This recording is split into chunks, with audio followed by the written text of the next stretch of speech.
और चलिए अब आपको सीधा लिए चलते हैं आम आदमी पार्टी मुख्यालय, जहां पर बाबा साहेब भीमराव अंबेडकर जयंती का आयोजन किया जा रहा है। अरविंद केजरीवाल क्या कुछ कह रहे हैं, सुनते हैं। शहीद आजम भगत सिंह को अपना आदर्श माना है। हम लोगों ने ये तय किया है कि उनके जीवन के संघर्ष से हम प्रेरणा लेंगे और उनके बताए हुए रास्ते पे कदम, उनके बताए हुए संदेश के मुताबिक हम आगे बढ़ेंगे। उसी दिशा में हम लोग पूरी कोशिश करते हैं अपनी पार्टी को भी चलाने की और जहाँ जहाँ हमारी सरकारें हैं उन सरकारों को भी चलाने की। हम देखते हैं कि किस तरह से आज के राजनीति में बाबा साहब को श्रद्धांजलि देने का, माला पहनाने का, फूल अर्पित करने का कई पार्टियां और कई नेता एक झूठा दिखावा करते हैं। मैं झूठा क्यों कह रहा हूं? जैसे मान लो आपका बेटा है, आप अपने बेटे को बोलो बेटा इस रास्ते चल, बेटा उस रास्ते तो चले नहीं, जो आप कहो उसका उल्टा करे, जो काम आप कहो उसका उल्टा करे, जो सीख आप दो उसकी उल्टी करे, और रोज़ सवेरे आपकी तस्वीर लगा के उसके आगे माला फूल सब चढ़ाए और आपकी पूजा करे, तो आप क्या करोगे? 2 थप्पड़ मारोगे उसको कि मैं जो कहता हूँ वो तो करता नहीं है और मेरी माला, मेरे को रोज़ माला चढ़ा के और फूल चढ़ा के फूल पत्ती और धूप दीप करता है। वही उन्होंने इन सारी पार्टियों और नेताओं ने आज बाबा साहब के साथ कर रखा है। बाबा साहब ने जो संदेश दिया, जो उनके विचार थे, उस पे तो कोई नहीं चलेगा, उसके उल्टा करेंगे। लेकिन बाबा साहब को फूल पत्ती चढ़ाएंगे, उनको दिखावा करेंगे उनकी पूजा करने की। सबसे बड़ा संदेश बाबा साहब का क्या था? जो भी सौरभ भारद्वाज ने कहा, सबसे ज़्यादा तवज्जो उन्होंने शिक्षा को दी थी कि अगर हम चाहते हैं कि हमारा सारा समाज एक पीढ़ी के अंदर आगे बढ़े, बराबरी का अधिकार मिले, सबकी गरीबी दूर हो, तो वो केवल और केवल एक ही चीज़ से हो सकती है, वो है शिक्षा। शिक्षा के बिना कोई पार नहीं है, हो ही नहीं सकता। अगर हम अपने देश में बच्चों को शिक्षा नहीं देंगे, एक जैसी शिक्षा नहीं देंगे, अच्छी शिक्षा नहीं देंगे, देश तरक्की कर ही नहीं सकता। ये सारी पार्टी वाले और ये नेता क्या करते हैं? उसका उल्टा करते हैं, शिक्षा पे जोर नहीं देंगे। और अब जो दिल्ली के अंदर चल रहा है, ये तो बेहद दुखद है जो कुछ भी चल रहा है। जब हम राजनीति में नहीं आए थे, हम सोचा करते थे, हम एनजीओ में काम करते थे, हम समाज सेवा में काम, झुग्गियों में काम किया करते थे, हम देखते थे सरकारी स्कूलों की बहुत बुरी हालत थी, गरीबों के बच्चों के लिए बहुत बुरी शिक्षा थी। हम देखते थे कैसे प्राइवेट स्कूल वाले शोषण करते हैं माँ बाप का, बच्चों का, फीस पे फीस बढ़ाते जाते हैं, फीस पे फीस बढ़ाते जाते हैं। जब हमारी सरकार बनी, दिल्ली के अंदर और कुछ हो ना हो, हमने शिक्षा का अच्छा इंतजाम कर दिया। सरकारी स्कूल शानदार कर दिए, प्राइवेट स्कूलों को 10 साल तक फीस नहीं बढ़ाने दी, 10 साल तक इनको फीस नहीं बढ़ाने दी।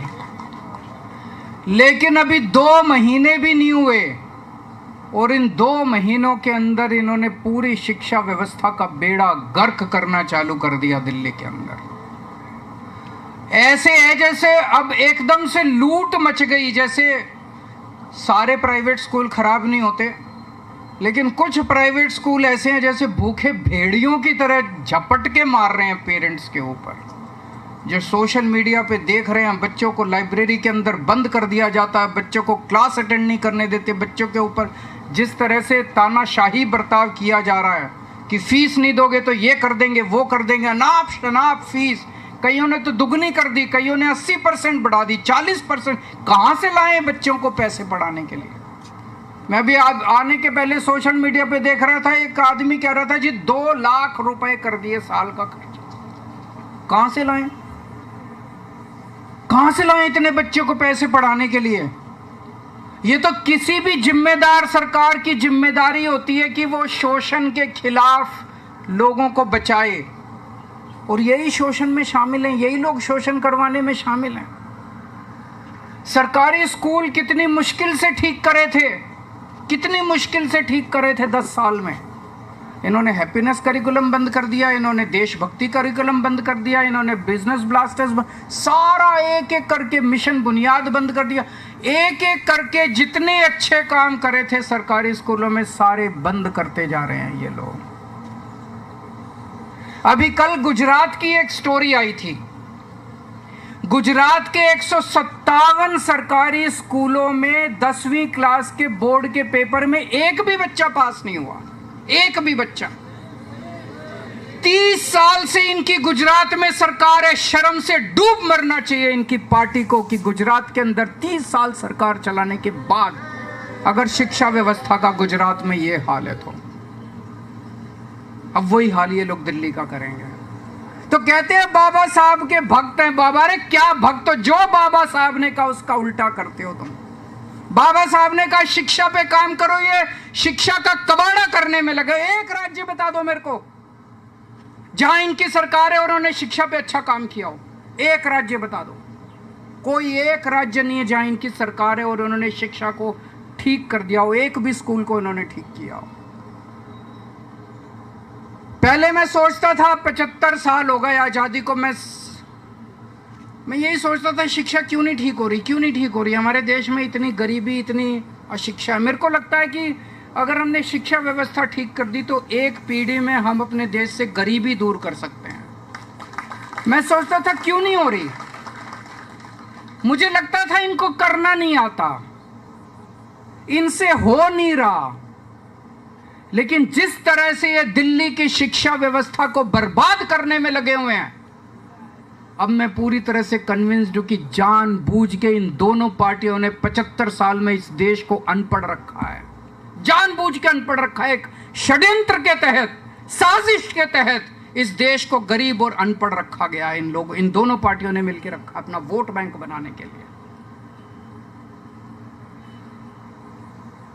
इनको बाबा साहब से कोई प्यार नहीं है, ये कोई बाबा साहब की इज्जत नहीं करते।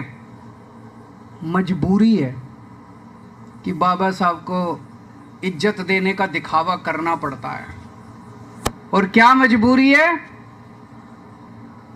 वोट चाहिए इनको, एससी समाज के वोट चाहिए, इसलिए दिखावा करना पड़ता है इनको बाबा साहब की पूजा करने का, बाबा साहब की इज्जत देने का।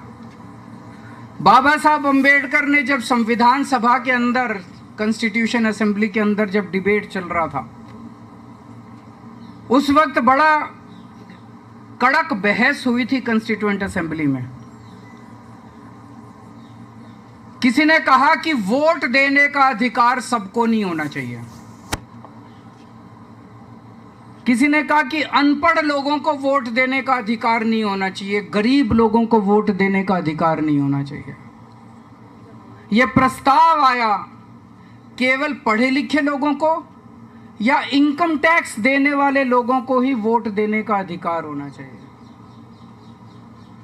आप सोच के देखो, अगर केवल अमीर लोगों को और पढ़े लिखे लोगों को वोट देने का अधिकार होता तो आज हमारे देश के अंदर गरीबों का क्या हाल होता और दलितों का क्या हाल होता और पिछड़ों का क्या हाल होता। ये तो नोच के जीने नहीं देते ये लोग, सांस नहीं लेने देते, पानी नहीं पीने देते आप लोगों को। अगर ये बाबा साहब लड़े थे संविधान सभा के अंदर, बोले नहीं, हर व्यक्ति को एक वोट का अधिकार होगा, एक।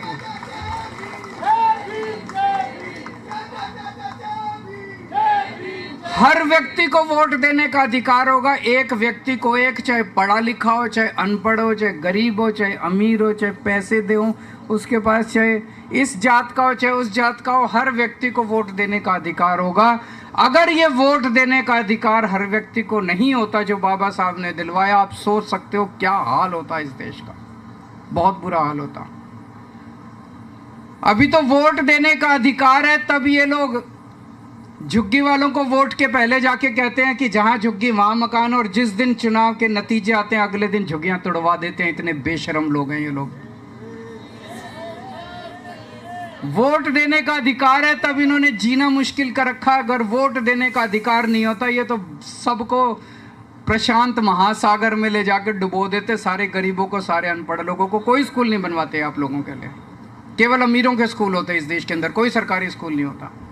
तो बाबा साहब ने वोट देने का अधिकार दिया, इसीलिए आज मुझे यहाँ आप सबको बताते हुए, आप सबकी पंजाब में सरकार है, आप लोगों की पंजाब सरकार ने एक बहुत बड़ा निर्णय लिया अभी 2-3 साल पहले। पूरे देश में कश्मीर से कन्याकुमारी तक और गुजरात से आसाम तक केवल एक राज्य है पंजाब, जहां पे वकीलों का, जो सरकारी वकीलों का पैनल बनता है, उसमें भी रिजर्वेशन दिया गया है। बाकी किसी राज्य के अंदर सेंट्रल गवर्नमेंट भी अपने वकीलों के पैनल में रिजर्वेशन नहीं देती, कोई राज्य अपने सरकारी पैनल में रिजर्वेशन नहीं देता। केवल पंजाब सरकार ने रिजर्वेशन दिया है, अपने पैनल में रिजर्वेशन दिया है, सरकारी वकीलों का जो पैनल है। और अभी पिछले हफ्ते उस रिजर्वेशन में एससी समाज के हमारे भाइयों के लिए रियायतें दी गई है। जो एलिजिबिलिटी की कंडीशंस हैं, उन एलिजिबिलिटी की कंडीशंस के लिए रियायतें दी गई हैं। मैं इनको कहना चाहता हूँ, अगर तुम लोग भी प्यार करते हो अपने अपने राज्यों में, तुम भी दो रिजर्वेशन, सेंट्रल गवर्नमेंट में तुम भी दो रिजर्वेशन सरकारी वकीलों के पैनल में, तब तो पता चलेगा कि तुम बाबा साहब से प्यार करते हो। नहीं तो ये फर्जीवाड़ा करना बंद करो।